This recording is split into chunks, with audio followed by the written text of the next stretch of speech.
आज की रेसिपी है हमस। ये बहुत ही आसान रेसिपी है और बहुत कम टाइम में और कम चीज़ों से बनती है।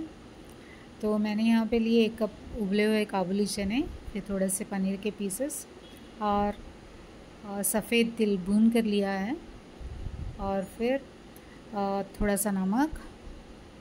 ऑलिव ऑयल लेना होता है, पर मैंने यहाँ पे सनफ्लावर ऑयल लिया, पर टेस्ट उतना ही बढ़िया आया था। और फिर इसमें जाएगा नींबू का रस और थोड़ा सा दही।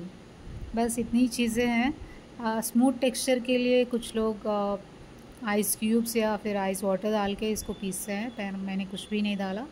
आप चाहे तो ऐसा ट्राई कर सकते हैं। बस ये बन के रेडी हुआ हमस, और इसको थोड़ा सा लाल मिर्च पाउडर स्प्रिंकल करके सर्व करना है। बहुत ही बढ़िया लगता है। आप भी ट्राई करें, बताएं मुझे कैसे बना।